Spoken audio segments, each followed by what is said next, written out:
Ay, sí. Bueno, buen día.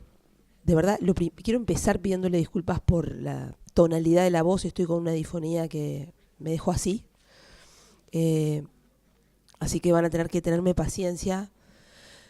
Eh, de todas maneras, por supuesto, yo no podía faltar a esta cita. Para mí siempre es un honor trabajar acá. Eh, de a poco se fue transformando en una casa que habito con frecuencia. Y por supuesto siempre es muy gratificante para mí eh, tomar la palabra delante de colegas que se desempeñan como profes, como maestros. Así que aún con la voz así, creo que espero sostenerme este rato y bueno, y abrir una conversación a propósito de eso que ahí en el título del programa alude a las instituciones y a los sujetos, pero que yo elegí ahora recorrer esos títulos, las instituciones y los sujetos de la mano de una categoría de la que yo me encariñé hace bastante tiempo, que es la categoría del oficio. Quiero decir, de quien sostiene ese oficio de educar, ese oficio del lazo, decimos algunos, que por supuesto se inscribe claramente en las instituciones educativas. Yo entiendo que quienes están acá hoy, además de las múltiples tareas que pueden desarrollar en las instituciones, hay algo a los que están llamados, que es a acompañar. Acompañar, ¿no? Me parece que hay algo ahí de... Y entonces me parece que la ruta que armé para recorrer en esta hora tiene todo el tiempo en la mira esta idea de que hay que acompañar, de que hay unos que, que están ahí, que llegan a las instituciones y que algunos decidieron, ustedes y quienes planificaron esto, que necesitaban un tipo particular de compañía. ¿Ustedes me escuchan bien? Bueno, es horrible lo de la voz. Es como, qué sé yo, ustedes saben, alguien que da una clase que le falte la voz. Puede faltar cualquier cosa, pero la voz no. Bueno, así que yo entonces me hice un recorrido. Unos puntos donde detenernos.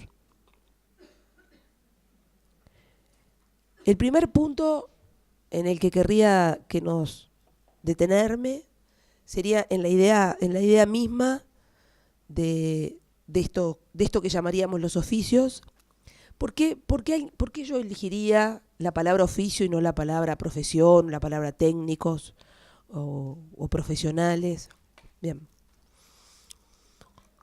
Yo se los voy a decir muy rápido. Hay algunas cosas que las tengo que decir muy rápido, y los que se tientan después a lo largo del curso, les paso las referencias para que sigan ahondando. Hay un texto que tiene un título que no tiene nada que ver con lo que, con lo que hay adentro del libro, que se llama Opus Dei, y que lo escribió Giorgio Agamben, un filósofo contemporáneo, actual, leído por muchos de nosotros, por muchos trabajos de él. Pero en ese libro en particular, Giorgio Agamben, que es un filósofo que investiga muy históricamente y muy genealógicamente, y va a buscar el origen de las palabras y el origen de los conceptos. Cuando él hace un trabajo así de rastrear en la historia ay, qué bien, ese concepto oficio, descubre que hubo un tiempo previo a la modernidad donde los que llevaban adelante los oficios eran unos que no partían y no dividían el hacer del pensar. Hubo unos tiempos donde el hacer y el pensar no estaban tan partidos como ahora. Unos que hacen, otros que piensan. Eso que ya hace unos cuantos siglos que nos tiene instalados ahí y que no para de reactualizarse, hubo un tiempo donde eso, para algunos, los que llevaban adelante los oficios, no era así. Y yo, aún en tiempos donde perdura y persiste una partición a propósito de la práctica y de la teoría, a propósito de los que hacen y de los que piensan, partición nefasta para el territorio de lo educativo, pero donde esa partición se instaló como perico por su casa y se sentó en el living y no se quiere ir. Algunos insistimos en que es esa misma partición la que hay que discutir. Es decir, para sostener algunos oficios, algunas posiciones, particularmente los del educar, es necesario para mí no desligarse de ninguna de las dos cosas, ni del hacer ni del pensar. Entonces, por eso prefiero esa palabra sobre otras. En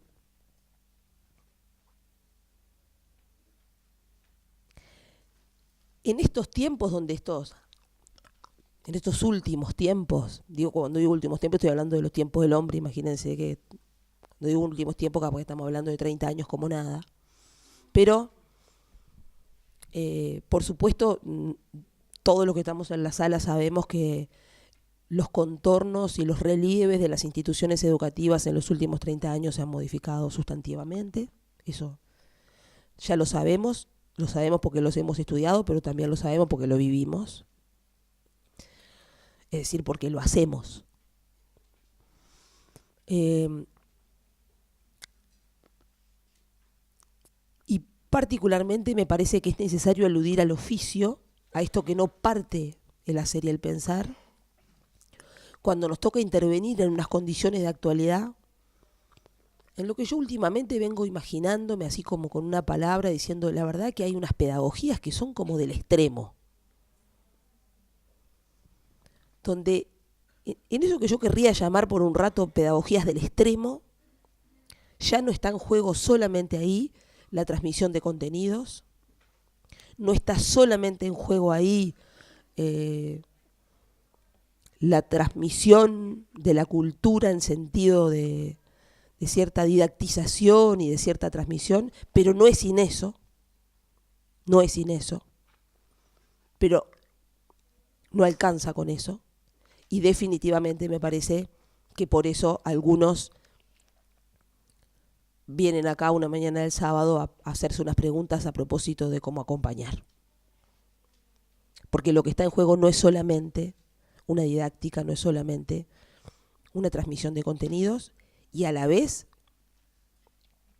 como algunos de nosotros luchamos básicamente contra las particiones, no queremos partir esto. No se sale a acompañar sin contenidos. ¿Qué compañía es esa en las instituciones educativas? No se puede. Pero es cierto que habrían unas posiciones pedagógicas que yo las llamo así, del extremo, y ahora digo por qué. Que donde lo que tenemos que pensar es cómo es posible seguir transmitiendo en ciertas condiciones. Y no cómo dejamos de lado la transmisión para hacer otra cosa. Cómo es posible seguir dándole trámite a este pasaje de los contenidos culturales, de lo que hay que saber, de lo que debiera ser común. Común, y este es otro texto muy reciente que se los voy a recomendar si ustedes quieren ahondar en esto que voy a decir muy brevemente. Hay un libro que se llama así, Común. Se llama La Revolución del Siglo XXI. Y escriben Dardot y Lebel. Un texto que está disponible hace muy poquito acá, llegó este año. Un libro así, donde uno, si tuviera que resumirlo en 2 palabras, diría, bueno, ¿qué es lo común para esta gente? Y creo que en ese sentido es qué es lo común para la educación. Ellos finalmente dicen, bueno, mira, lo común es lo inexpropiable. Es aquello que nadie te lo puede sacar, nadie te lo puede quitar y nadie puede tomarlo todo. Entonces, las instituciones educativas llevadas adelante por estos oficios, uno podría decir perfectamente, es el lugar donde uno podría encontrar lo común. Es decir, lo que a nadie se le puede expropiar. Uno va ahí y encuentra lo común, lo inexpropiable, lo que a nadie se le puede quitar, a nadie se le puede dar un poquito menos. O de algún, me explico, es un lugar donde, bueno.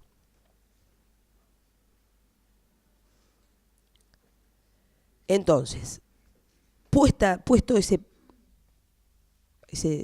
piso, digamos, estamos acá para preguntarnos cómo es posible, desde unos oficios que no quieren partir el hacer y el pensar, dar trámite y sostener ahí una posición que no reniega de la transmisión en ningún momento, pero que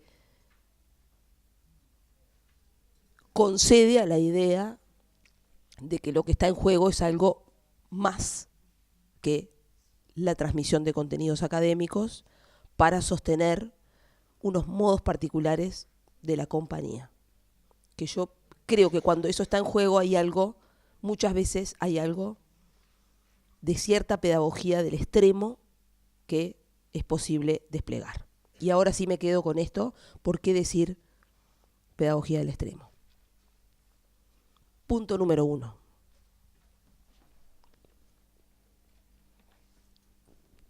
Hagamos un recorrido primero por las instituciones y después volvamos a esta cosa de por qué extremo, por qué extremo.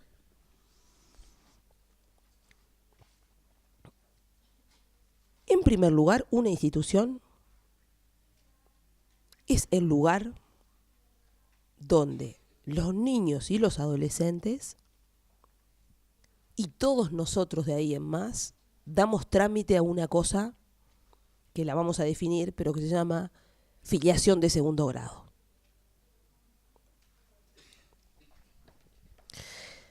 ¿Qué sería la filiación de segundo? ¿Qué es esa filiación de segundo grado? Bueno, y es porque hay una filiación. Cuando uno nace, uno lo filian, ¿vieron? Le dan un apellido, lo escriben en una cadena genealógica, en una cadena, ahí uno forma parte, tiene una familia, tiene un apellido, tiene un linaje, pónganle. Y filiarse es inscribirse ahí, a uno le ponen un apellido, le dicen, che, te pareces a la tía tal. Una tarea práctica y jurídica junto con una tarea simbólica de decir, este es de nosotros, es familiar nuestro, es de acá. Y es en las familias donde se da trámite a esta filiación de primer grado.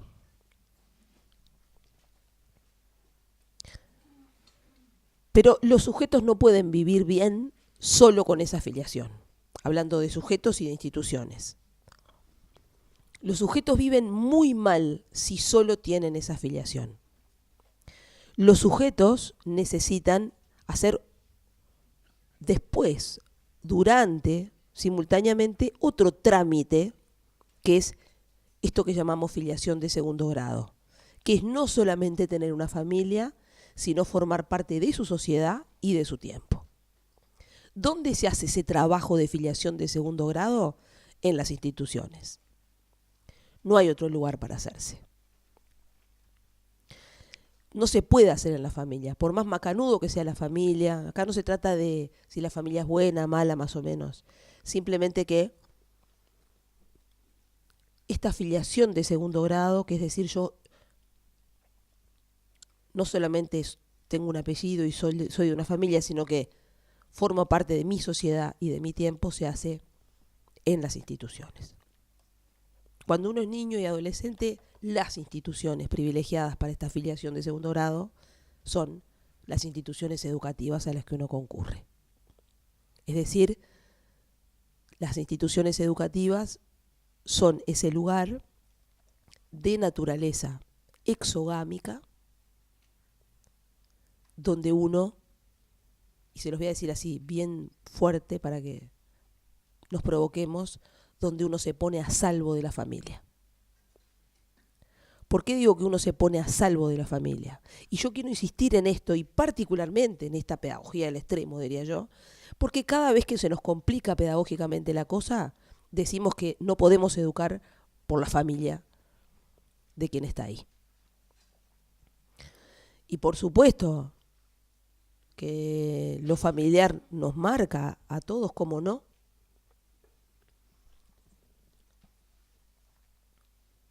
Pero quizás en términos de lazo social y en términos del trabajo de las instituciones, hay un punto en donde yo creo que se ha instituido un exceso de envío a lo familiar, lo que hay que tramitar en lo institucional. ¿Por qué digo un exceso? Porque necesariamente cuando uno es niño, y particularmente cuando es adolescente, si en esto la cosa se pone realmente complicada, de la familia ese es el lugar del que hay que salir. ¿Por qué hay que salir de la familia? Estoy hablando de un salir simbólico, ¿verdad? Uno sigue yendo todos los domingos, aunque tenga 50 años, y si viven los padres a la casa. No estoy aludiendo a un salir, a un desaparecer. Estoy sí aludiendo a que crecer es el paulatino trabajo de ir duelando, separando y abriendo otra cosa de lo familiar. Es decir, el trabajo identitario que hacen niños y adolescentes es un trabajo que se construye un poco en el orden de lo familiar. Uno se parece a los padres que tuvo, se parece a los hermanos, a lo familiar, pero la familia es un lugar del que hay que irse, simbólicamente. ¿Por qué?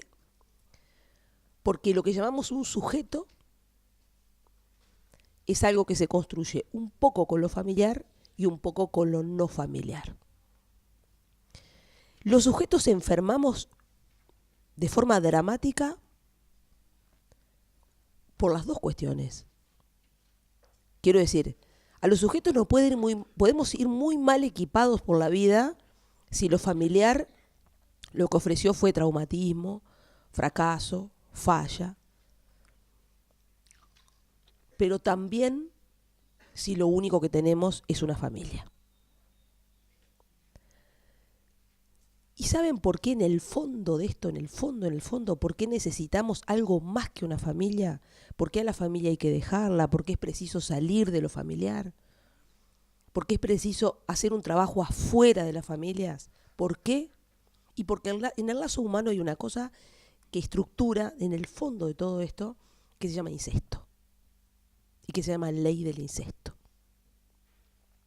Y que obliga al lazo humano a no satisfacer todas sus necesidades, ni reales, ni simbólicas, solamente en el orden de lo familiar. ¿Me logro explicar? Porque se puede no ser víctima de incesto, pero se puede tener vidas incestuosas. Vidas siempre hay, ¿no? Girando en lo familiar. Bueno. Yo creo que las instituciones tienen un trabajo que es crucial para los sujetos, no solamente para los excluidos, a los que yo voy a ir ahí para decir esas pedagogías del extremo, dentro de un ratito voy a ir para ahí, sino para cualquier sujeto. No estaríamos acá si unas instituciones no hubieran hecho un trabajo con nosotros. De verdad no estaríamos acá sin maestros y sin profesores y sin algo afuera de lo familiar. Yo cuando digo que hay un exceso, creo que hay un exceso en el reenvío sistemático a lo familiar de aquello que ya no se puede tramitar más en el orden de lo familiar. Que hay que resolverlo con otros y afuera. Esos otros y afuera son las instituciones. Cuando uno es niño, son las instituciones educativas. Niño, adolescente, esas son las instituciones donde uno hace un trabajo con otros y afuera, que nos pone a salvo de la endogamia de lo familiar. Si ustedes tienen duda Me miran así y dicen, Chesta, ¿qué dirá?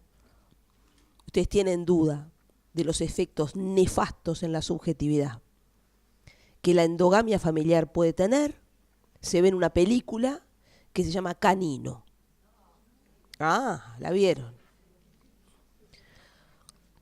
Es una película donde dos padres toman la decisión que ellos van a educar por completo a los hijos desde el día que nacen hasta que se les caigan los caninos.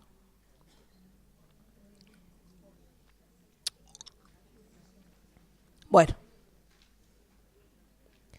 los que la vieron los efectos aniquilantes que tiene sobre una subjetividad.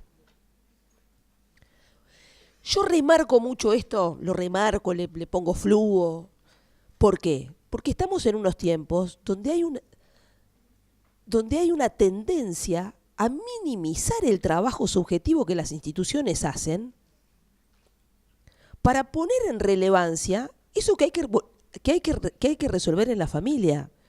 Y el punto es que la historia de la humanidad no nos cesa de mostrar cómo, y hay, yo qué sé, desde Don Segundo Sombra, miren, tenemos tanto en la literatura que nos muestra a tantos y a tantos sujetos que viniendo de familias realmente nefastas, se salvaron no por el trabajo de lo familiar, sino por el trabajo exogámico de las instituciones de la sociedad que le ofrecieron literalmente.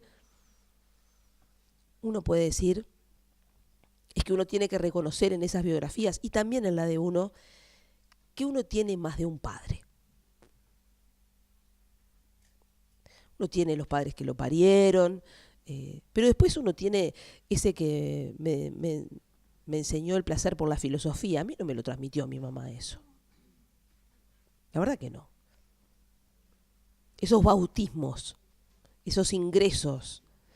A ver, bueno, entonces,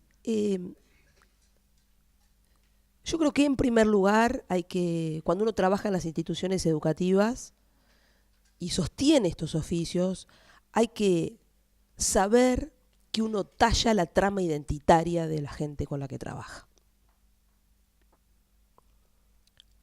En mayor o menor medida, porque esta afectación identitaria, esta influencia que los maestros y los profesores tienen con algunos de los niños o adolescentes que acompañan, eso es absolutamente duradero. Y el desprecio de la profesión docente, en muchas circunstancias, banaliza esa enorme influencia subjetiva que los maestros y los profesores tienen con los chicos con los que anda. A mí me parece que hay, por supuesto, un desdén en torno a esto. Pero también me parece que hay del lado de nosotros, digamos, de los que sostenemos ciertos oficios, y acá es cuando para mí el oficio muere, una suerte de deslibidinización de ese aspecto de nuestro trabajo. Cuando digo deslibidinización, aludo a un concepto puramente psicoanalítico, pero que alude a que hay algo que tiene que ser investido libidinalmente, amorosamente, a propósito de nuestra tarea. Cuando estos oficios, los docentes, los profesores, los educadores, los que venimos de otras ramas disciplinarias, pero nos gusta más indisciplinarnos que atrincherarnos disciplinarmente, entonces de repente somos psicólogos, pero sin ningún problema sostenemos posiciones educativas y no nos tiembla ningún estante.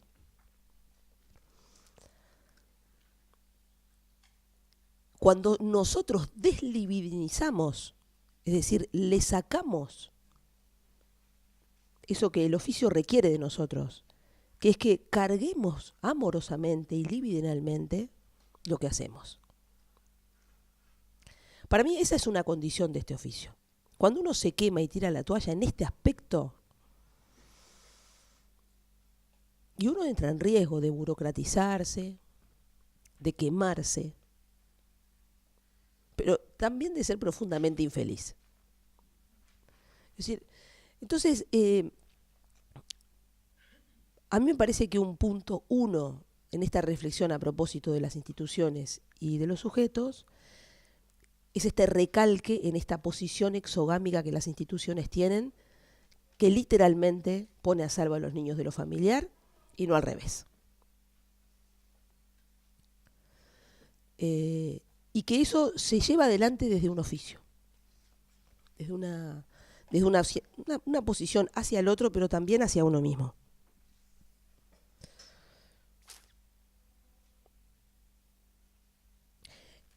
De manera que lo primero que uno puede sostener a propósito de las instituciones y los sujetos es que nosotros somos, cuando decidimos educar, decidimos ser material identitario.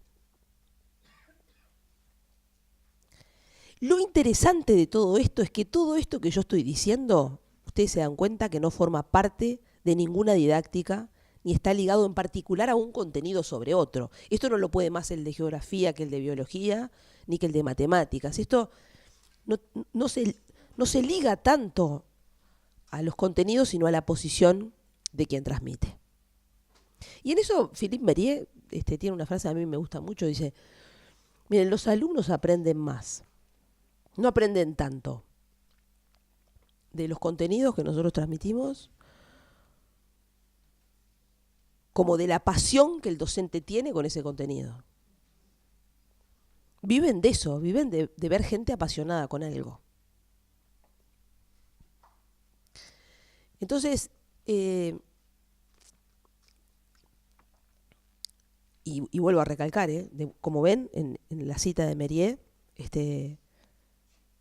esto no es contra los contenidos, solamente que esto va como entre líneas del contenido, va como invisible, va como entretejido. De esto no se habla, y no les recomiendo que hablen ni menos con los adolescentes de este tipo de cosas, porque son gente que nos miraría diciendo, pobre, qué pavada está diciendo. Esto es mudo, es invisible, y solo se constata, y este es el drama docente, solo se constata por lo que el psicoanálisis llamó el après-coup. El après-coup. Se escribe après-coup. Es un concepto que ya tiró Freud en el 1900 y poco, de una eficacia para la educación. Y es que tenía razón Lucila Artagabeitia, que me mejoro cuando hablo. Qué raro.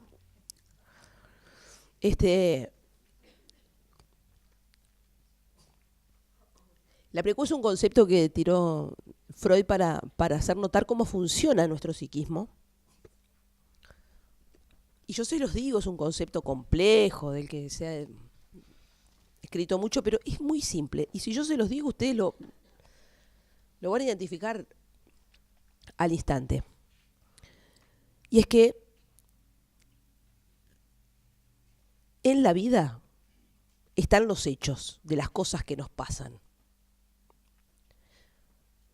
Pero esos hechos de las cosas que nos pasan tienen un sentido en el momento que ocurren. Pero después pasa el tiempo y esos mismos hechos y esas mismas cosas van sufriendo una resignificación. Se van resignificando. Yo digo après-coup en francés porque no hay una traducción buena de esa palabra, pero si la tuviéramos que traducir, estaría cerca a resignificación. Es decir, es desde el futuro que uno mira el pasado y le asigna literalmente nuevos significados que no se lo había adjudicado en el momento que ocurrió. No es que yo me acuerdo, este es el concepto clave, hay que entender esto del concepto, porque esto es lo clave. Esto no es la memoria, dice Freud. No, es que uno le otorga una significación que no estaba en el momento que ocurrió. La educación funciona por après-coup. A uno le pasan unas cosas siendo niño o adolescente, con los profes en las instituciones educativas y en todos lados. Pero las cosas más importantes que lo van a afectar duraderamente y que seguramente sobre esas cosas se tomaron grandes decisiones en la vida de un sujeto, esas cosas solo se ven desde el futuro, mirándolo para atrás y otorgándole nuevas significaciones. Entonces, esta es la condena del profe. Porque el mejor fruto ocurre en un futuro donde uno no va a estar ahí para recogerlo. Así que trabajamos como a ciegas en esto. Ponemos. ¿Qué resultó? Ni idea. Un día vamos por la calle caminando y viene uno y te grita y cruza la calle, profe, y te abraza y te besa y uno dice, ¿quién será? Bueno, sepan que hay una precú de ustedes en esa vida. Pero así como. Entonces uno tiene que trabajar así, como con cierto grado de frustración a propósito del éxito. Entonces por eso tiene que, bueno, que saber que la tarea nuestra es una perseverancia totalmente ciega y totalmente ignorante de lo que ocurrirá con eso. Pero uno sabe que que hay una clave sustantiva. Si uno ofrece algo de manera perseverante y eso que uno ofrece tiene valor, esténse tranquilos que alguno va a agarrar algo de eso. Y esa es la única posición que nos cabe. La única. Bueno. En esto que yo querría llamar por un rato, para jugar con las palabras, tampoco se crean que escribir un libro en una nueva categoría, no. Es un juego de palabras nomás. En esto de la pedagogía del extremo, digamos, es porque en las instituciones educativas, en la actualidad, quizás no solo en la actualidad, pero es un mal actual, ocurre lo que yo llamé en un libro, lo insoportable. Una categoría que se creó en el marco de una investigación en la tesis de doctorado, investigando otras instituciones, que son las instituciones de protección a la infancia, pero que finalmente uno constata que eso que llamaríamos lo insoportable no es exclusivo de esas instituciones, sino que también algo de lo insoportable habita en las instituciones educativas. Y yo después que terminé esa tesis, salió el libro, qué sé yo, en los sucesivos intercambios con docentes y con educadores, fui entendiendo en esa interlocución que había como... Había que entender esto en las instituciones educativas más o menos de esta manera. Uno puede decir, en el territorio institucional existe, como si esto fuera así como un surco, algo que va surcando, que va dejando una huella en el territorio institucional, como si fuera... Son 3 instancias, 3 elementos que giran anudados todo el tiempo uno sobre el otro y van recorriendo el territorio institucional. Esa es la imagen que a mí se me ocurre de cómo funciona lo insoportable. En unas instituciones esto es así como un caminito de hormiga, a fuerza de mucho trabajo institucional. Y en otras instituciones esto pasa una excavadora todos los días y abre un surco de lo insoportable. Depende del trabajo de las instituciones. Pero todas tienen que vérsela con esto. ¿Por qué? Porque estos 3 elementos que son constitutivos de lo que yo llamo lo insoportable en las instituciones, se componen de una tríada que para mí está totalmente trenzada y trabajando todo el tiempo una afectando a la otra. Esas 3 instancias son: una, es que muchos niños y adolescentes que llegan a las instituciones educativas han vivido su encuentro con lo que es insoportable para un niño. Muchos, no solamente ahora. Siempre han llegado a las instituciones educativas niños que han vivido su encuentro con lo que es insoportable para un niño. ¿Qué es insoportable para un niño? Pueden ser muchas cosas y es enigmático además. Porque lo que trauma a un niño, lo traumático es la cosa más enigmática que hay, porque sabemos que no depende del hecho objetivo. Sabemos que a un niño se le pega y arma un trauma que lo lleva seguro a vivir una vida loca toda su vida. Está convencido de que lo quieren matar cada vez que le pegan, significó eso y se enloqueció. Otro le pegan y se le da por pensar que ese es el modo que le hacen saber que lo quieren y que es muy importante. ¿Me explico? Estoy poniendo un ejemplo burdo para decir que lo traumático no depende de la cosa en sí. Y hay cosas totalmente pavas que logran afectar traumáticamente a un niño. Pero, en esta investigación que yo hice en Uruguay, a través de la lectura de legajos, de niños y adolescentes que llegan a las instituciones de protección y que por supuesto van a la escuela y van al liceo, hay 4 cosas que en esos legajos eran regulares. ¿Qué quiero decir regular? Es una categoría de Foucault. Foucault investigaba así buscando regularidades, lo que se repite, pasa.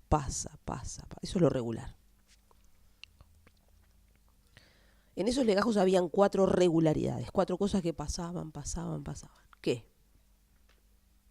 Bueno, que estos niños eran deprivados. Deprivados es una categoría de Winnicott para aludir a lo que los niños tienen y pierden, y a su vez a lo que no se les da a los niños cuando lo necesitan. Hay niños que pasan toda la infancia deprivados. Parece como que el mundo los condenara a vivir frustrados. Tiene hambre, no. Tiene frío, no. Tiene ganas de un juguete, no. O sea, la deprivación constante de los niños. La ausencia de holding, que es una categoría que no la voy a abrir porque sería larga, pero que alude a niños que sistemáticamente no son sostenidos. La crueldad extrema. Niños que viven el encuentro con la crueldad extrema. Si pones crueldad ya alcanza, ¿por qué pones extrema? Y porque la verdad es que los grandes siempre somos un poco crueles con los niños. Es raro que un niño, durante toda la infancia, no se la hayas tenido que ver algún día con un poco de crueldad de un grande. Pero una cosa es esa crueldad mezclada con el amor, esa crueldad que después va y repara, que la crueldad extrema, que es decididamente aniquilante de los niños. Bueno, hay niños que viven no la crueldad que es soportable, sino una crueldad extrema que parece que está destinada a aniquilarlos. El abuso sexual y el incesto. 4 categorías regulares. En el Uruguay, en ciertos recorridos institucionales. Ahora, cuando los niños viven su encuentro con lo insoportable, al rato lo insoportable está en ellos. ¿Y cómo está en ellos? Porque ellos ponen en marcha la tendencia antisocial y pierden la capacidad de preocuparse por el otro. Entonces están así, andan como con lo insoportable. Y el tercer elemento es que cuando los niños están así, pusieron en marcha la tendencia antisocial y por un ratito perdieron la capacidad de preocuparse por el otro, a esos niños no se los soporta. ¿Y cómo nos damos cuenta que no se los soporta?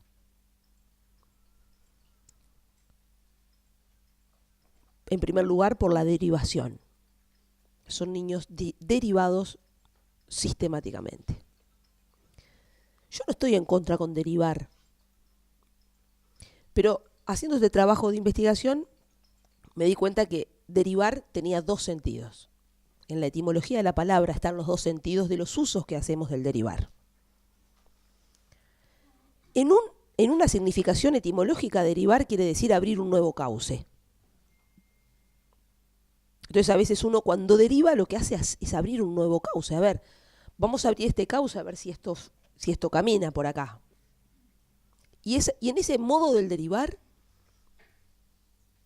y bueno, es constitutivo, me parece, un poco del trabajo que nos toca.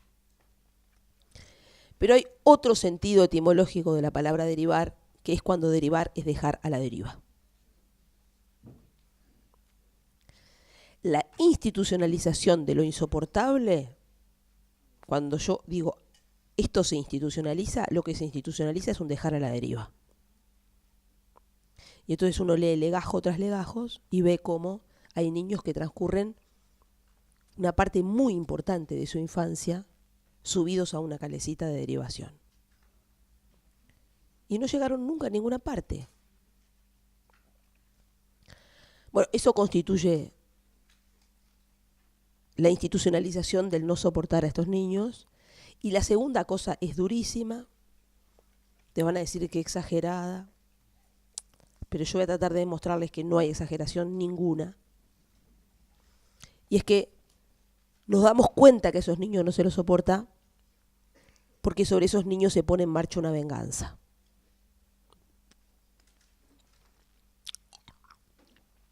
Cuando digo venganza, aludo también a una categoría de Winnicott, cuando Winnicott dice, miren, tipo que trabajó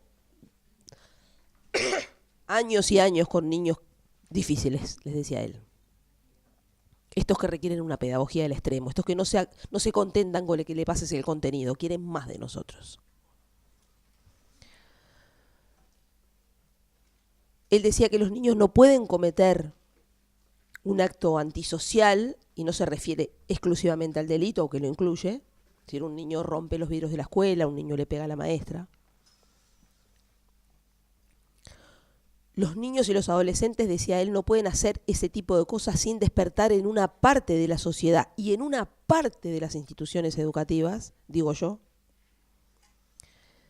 lo que Winnicott llamaba los sentimientos públicos de venganza.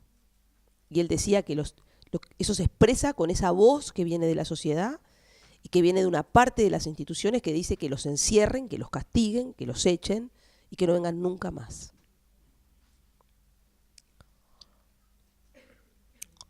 Bueno, estas tres cosas,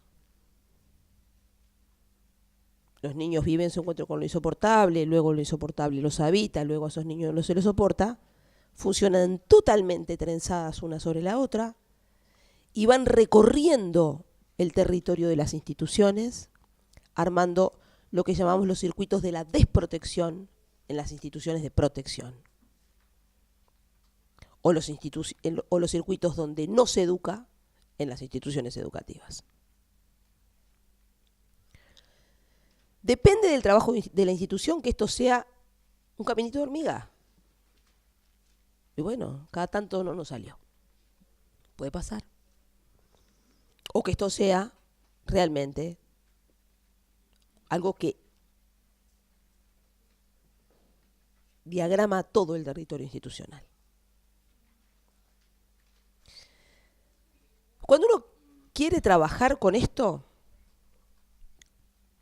yo creo que esto está instituido, lo discutimos, pero esto es lo que dice la tesis esa. Bueno. Pero llegados a este punto decimos, ¿qué hacemos? ¿Cerrá y vamos? No, cerrá y vamos no. Ahí se abre un capítulo. Un capítulo de esto que yo quiero llamar así, una pedagogía del extremo. Es decir, una pedagogía, una posición pedagógica que requiere no para soportar lo insoportable, sino para darle un trámite, abrir a que esto no gire sobre sí mismo y vaya desfondando las instituciones. Esto, hay algunos autores que hablan del desfondamiento de las instituciones. Para que las instituciones sean un continente donde uno se pueda apoyar ahí.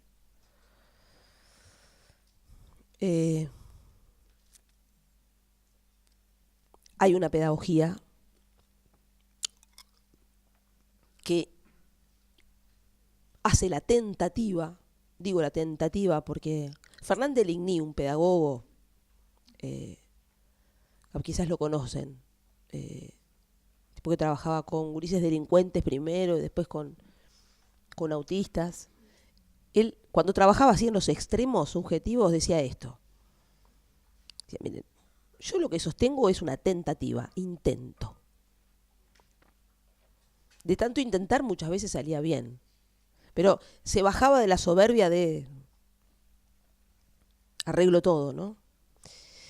Pero en todo caso ahí se abre para mí unas cualidades de los oficios, unas cualidades del oficio de educar, unas cualidades de... Voy a tirar titulares de esas cualidades que dan solo eso daría para que trabajemos. Voy a elegir algunas cuestiones. Y voy a arrancar así por una cosa muy anecdotaria. Lo que uno tiene que saber, y de hecho ya lo sabe uno, digo ustedes, es que cuando los niños y los adolescentes ponen en marcha la tendencia antisocial y pierden la capacidad de preocuparse por el otro, eso en general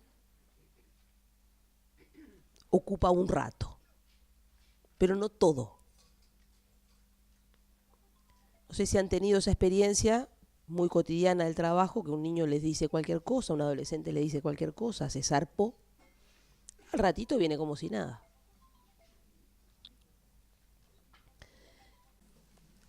Al ratito viene como si nada, habíamos quedado así, ustedes decían sí, porque lo vivieron muchas veces. ¿Ven? Estos son los saberes del hacer, del que en pensar no puede desentenderse. Ustedes saben que pasa eso. Bueno,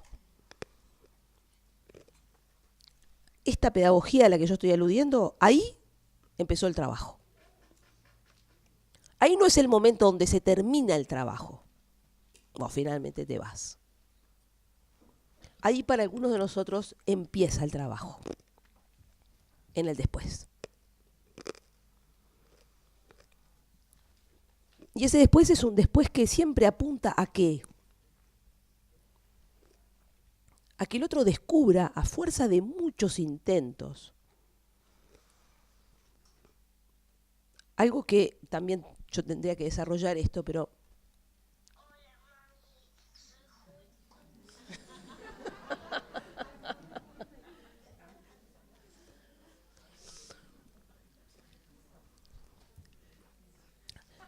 lo que nosotros sabemos es gracioso. Lo que nosotros sabemos, voy a ser muy esquemática, sin caer sin desbarrancar en la receta. Pero lo que nosotros sabemos es que muchos de estos niños y adolescentes, donde algo de lo insoportable está ahí, y eso insoportable se explica porque han vivido su encuentro con lo insoportable. Yo quiero descartar acá lo que algunos llamarían, que se llaman unas patologías generalizadas del desarrollo. No me estoy refiriendo a eso. Me estoy refiriendo a estos gurises que se ponen insoportables, donde lo que está en juego ahí es una falla sustantiva del ambiente que les ha provocado unas experiencias insoportables, y que cuando Winnicott trabajaba con ellos, trabajaba con esta hipótesis. Hipótesis que uno se pone de trabajo, ¿no? En ese después que hay que intervenir, cuando un gurí puso en marcha esto, decía Winnicott, cuando un niño pone en marcha esto, esta tendencia antisocial lleva siempre adentro lo que él le gustaba llamar una esperanza. ¿Y qué es esa esperanza? Es la esperanza de que el ambiente responda ahora de otra manera. Por eso, nada más inútil, eso era el término que usaba Winnicott, totalmente inútil,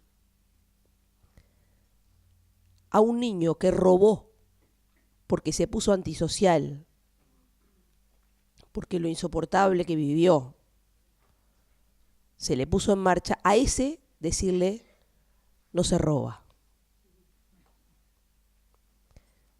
Hay que notar, para mí, los pedagogos de este extremo, los que deciden ir hasta ahí, creo que muchos de los que están en la sala decidieron acompañar y yo creo que van a tener que acompañar algo de esto. ¿Todos? No, claro que no. Esto siempre es una minoría, pero se hace sentir. Son ruidosos, pero siempre son minoría. Nunca son la mayoría. Pero con uno o dos te lleva mucha energía.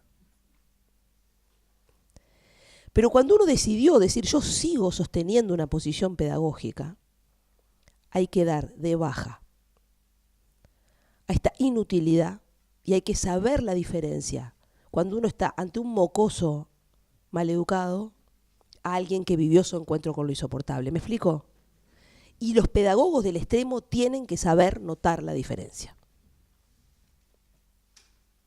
Porque además a estos que vivieron su encuentro con lo insoportable, mi experiencia es que son gente realmente difícil, pero también tan ávidas de otras cosas que apenas empiezan a intuir que hay otra forma de responder y de reaccionar, empiezan a establecer bastante rápidamente una relación distinta con ese adulto. Y entonces los relatos institucionales están llenos de quienes dicen, sí, fulanito es bravo, pero conmigo no. ¿Y ese conmigo no de dónde viene? De que hay alguien que escucha y le da respuesta a algo, lee algo de esa esperanza. Dicho así queda como un cliché. Si lo pudiéramos abrir conceptualmente, créanme que no hay ningún cliché en esto. Pero, en todo caso, cuando uno decide ir hasta ahí, decide, este se puso insoportable y yo voy a persistir un poco más. Voy a hacer una tentativa a lo del IGNI. Voy a intentar. Bueno, para intentar hay que saber que lo primero que hay que construir es un poco de confianza sobre la base de que uno le hace saber al otro que además del hecho antisocial, logra ver la esperanza que hay atrás de eso. Por eso no se interviene solo moralmente, ¿me explico? Y eso no quiere decir robá, nene. No, uno le puede hacer saber al otro que uno tiene una moral y que comparte unos valores, ¿cómo no? No tiene por qué tirar a la basura los valores. Pero por un rato en la construcción de ese lazo educativo hace falta intervenir, por un rato, como dice Marcelo Viñar, que trabajó también con muchos adolescentes así, él decía, por un rato, para trabajar en esta pedagogía del extremo, por un rato hay que ofrecer una palabra, él decía, una palabra ociosa, que elude el juicio y elude la sanción. Palabra ociosa, hay que conversar, disponerse a una conversación. Para trabajar con los gurises que vivieron su encuentro con lo insoportable, hay que disponerse a una palabra ociosa. Esa con el mate o sin el mate, en el muro o sin el muro, pero que se dispone a conversar. ¿Y cuál es el arte de esa conversación? El arte de esa conversación es andar con una tabla de surf así, todo el tiempo surfeando, eludiendo el juicio y eludiendo la sanción. Por un rato. No quiere decir que hago caer todos los reglamentos de secundaria. No dramaticemos. Se trata que me dispongo a una conversación que por un rato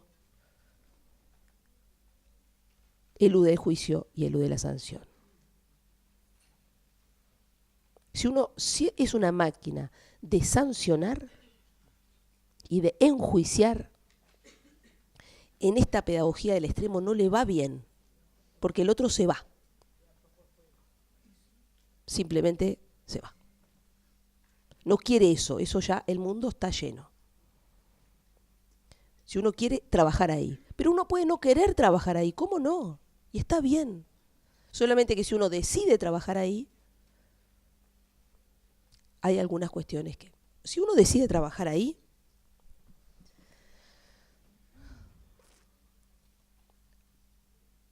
para mí, la gran herramienta es que uno decide trabajar con los detalles. ¿Qué quiere decir los detalles? Yo acabo de escribir un texto que se va a publicar dentro de poco a propósito de los oficios del lazo y los detalles. Yo no voy a hacer ahora acá todo el recorrido a lo que uno podría aludir tanto en el campo de la pedagogía como en el campo de la filosofía y en el campo de la clínica, a propósito de esa apuesta por los detalles. Voy a empezar por una constatación totalmente práctica. El tratamiento de lo insoportable empieza por poner mucha apuesta a cómo miramos, a los gestos, a lo que esas pequeñas cosas, al saludo, a mirar a los ojos, al reconocimiento.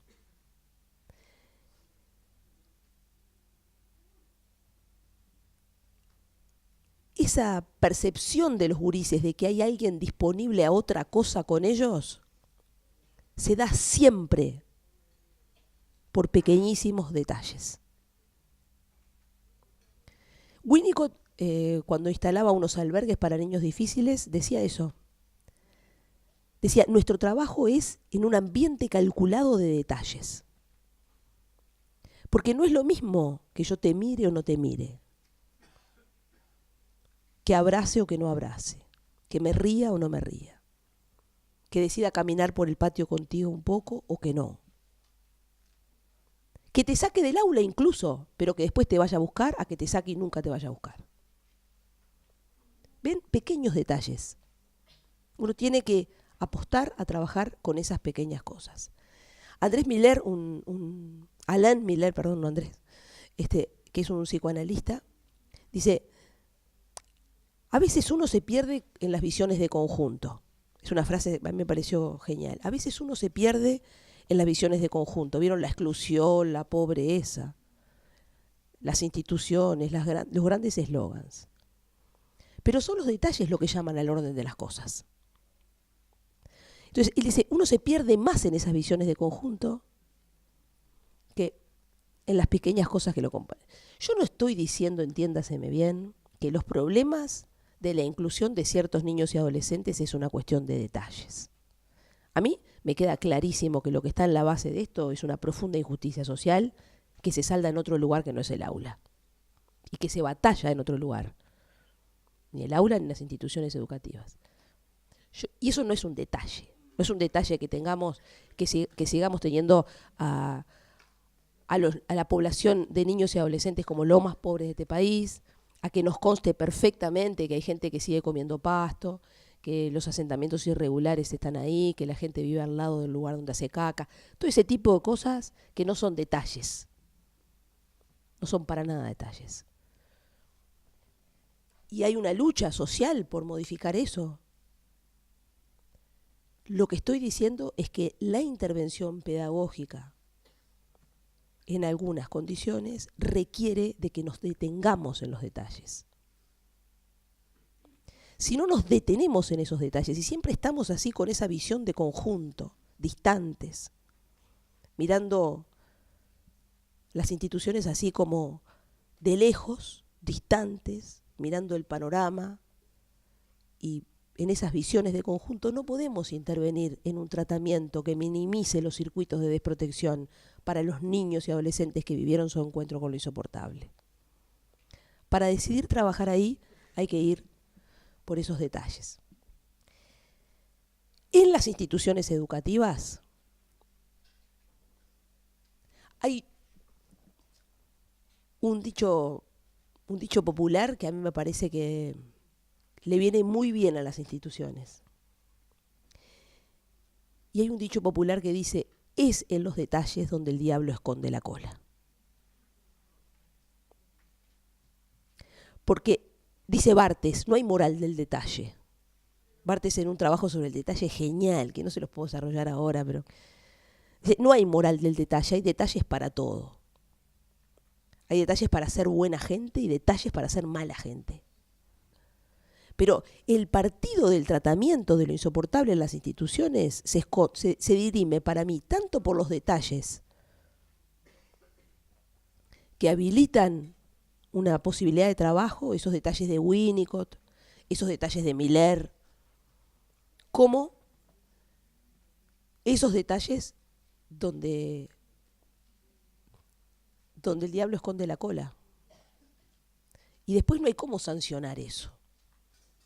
Por eso es bravo en las instituciones hacer un tratamiento de estos lugares que son de expulsión, de humillación, de maltrato, definitivamente, de puesta en marcha de la venganza institucional, pero que opera a través de unos detalles y se escabulle todo el tiempo del reglamento institucional. Es como si no se pudiera agarrar, ¿me explico? Eso habita a las instituciones también. Por eso, y con esto voy a ir cerrando, para algunos de nosotros, cambiar a las instituciones no es solamente una cuestión de política pública. Yo siempre pensé esto, pero la verdad que es una cosa en la que cada vez que avanzo en la profundización del campo práctico y teórico de las instituciones me convenzo cada vez más.